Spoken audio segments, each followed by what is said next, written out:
Every so often, I receive some wonderful back-channel feedback on some of my videos, which I really love and soak up.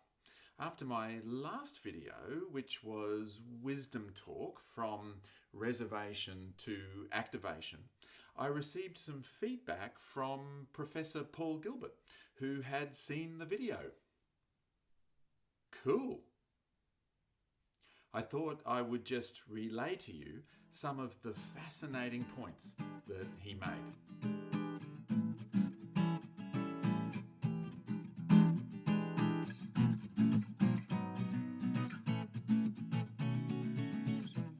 Hi, my name's Dr. Stan Steindl, and I'd like to explore a little bit more wisdom in the context of compassion. Firstly, I thought I might define once again wisdom talk. Wisdom talk refers to the things that we might think or say to ourselves or others that reflects the wisdom, understanding, insights that we have regarding what's behind our difficult emotions or behind our suffering. This includes that we all just find ourselves here with genes that we didn't get to choose and tricky brains that were designed for us, not by us. And then a whole range of life experiences happen that begin to shape us to become the version of ourselves that we are today.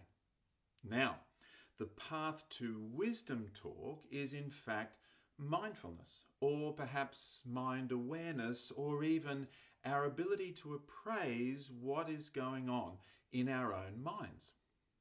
Wisdom comes with first being aware of the emotions as they're arising and bringing our attention to those emotions.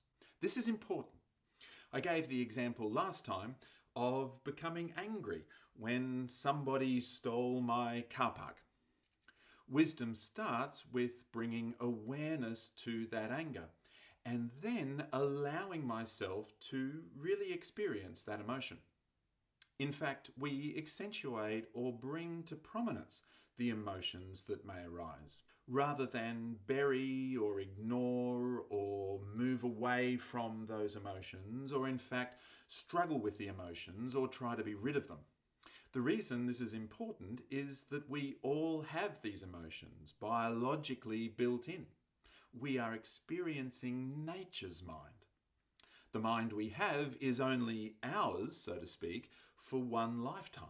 In a sense, we are like the caretaker of nature's mind. But the brain itself has been built by nature over millions of years of evolution.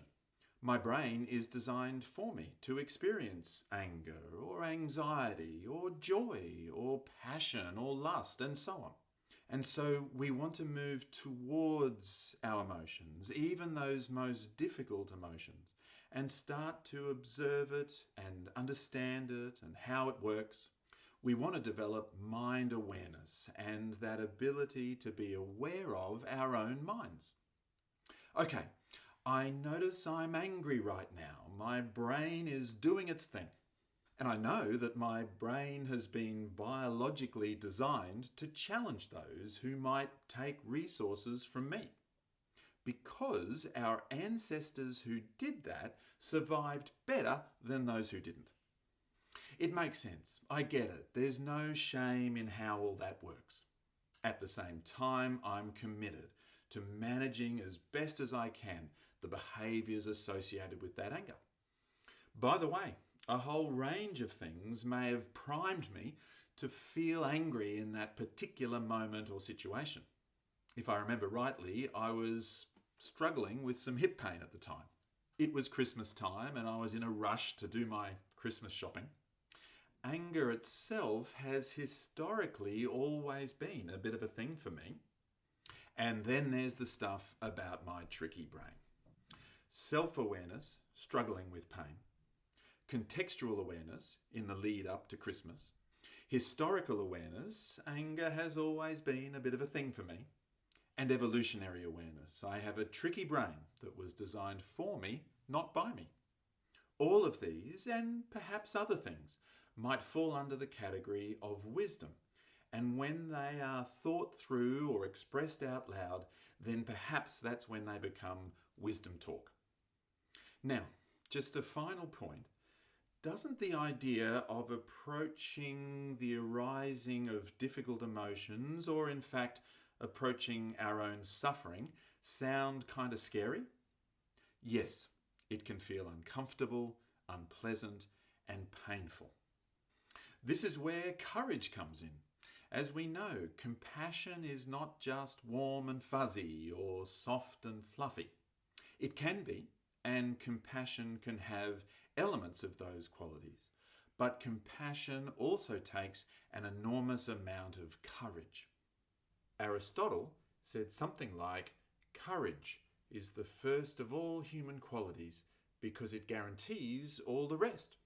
And certainly courage is a key aspect of compassion. It allows us to approach our own difficult emotions and our own suffering and bring to those emotions the wisdom of mind awareness. I might talk about courage a bit more next time. But in the meantime, see how you go. Perhaps you too can occasionally be flooded with anger, or perhaps for you it might be moments of anxiety or sadness. See if you can bring mind awareness to those moments and also explore your own wisdom talk.